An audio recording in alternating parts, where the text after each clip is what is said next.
মঙ্গল শোভাযাত্রা নাম পরিবর্তন করে বর্ষবরণ আনন্দ শোভাযাত্রা রাখায় ইউনেস্কোর স্বীকৃতি ধরে রাখতে নতুন করে আবেদন ও অনুমোদনের প্রয়োজন বলে জানিয়েছে সংস্থাটি। এমনটাই জানানো হয়েছে বিবিসি বাংলার এক প্রতিবেদনে।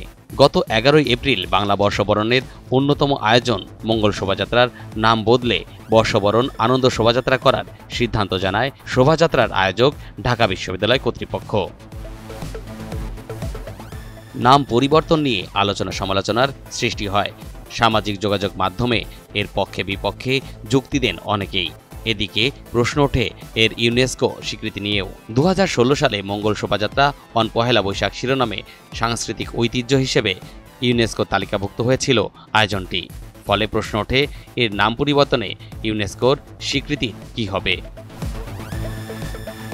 বিবিসি বাংলার পক্ষ থেকে এ বিষয়ে জানতে চেয়ে জাতিসংঘের সংস্থাটিকে ইমেইল করা হয়।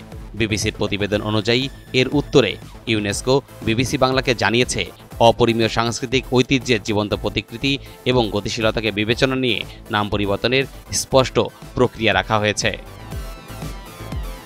প্রতিবেদনে আরও বলা হয়েছে ইনট্যাঞ্জিবল কালচারাল হেরিটেজ কমিটি বা অপরিমেয় সাংস্কৃতিক ঐতিহ্যের কমিটির অনুমোদন প্রয়োজন হবে। বান্ডেল থাকলে প্রতি সেনমানিতে টাকা বাঁচবে।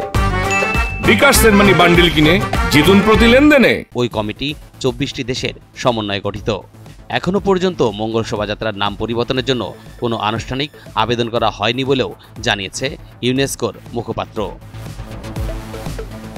মঙ্গল শোভাযাত্রা নামে খ্যাতি পেলেও 3.5 দশক আগে 1989 সালে যাত্রা শুরুর সময় ঢাকা বিশ্ববিদ্যালয়ের চারুকলা ইনস্টিটিউট আয়োজনটির নাম ছিল আনন্দ শোভাযাত্রা।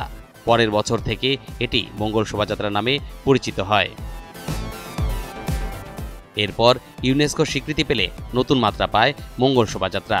তবে এবছর মঙ্গল শোভাযাত্রার নাম পরিবর্তন করে রাখা হয় বর্ষবরণ আনন্দ শোভাযাত্রা। 11 এপ্রিল ঢাকা বিশ্ববিদ্যালয়ে সংবাদ সম্মেলনের মাধ্যমে নাম পরিবর্তনের এক প্রশ্নের জবাবে চারুকলা অনুষদের ডিন অধ্যাপক আজহারুল ইসলাম বলেন, বাইরের কোনো চাপে এই সিদ্ধান্ত নেওয়া হয়নি। তরিকুল ইসলাম, এনটিভি অনলাইন।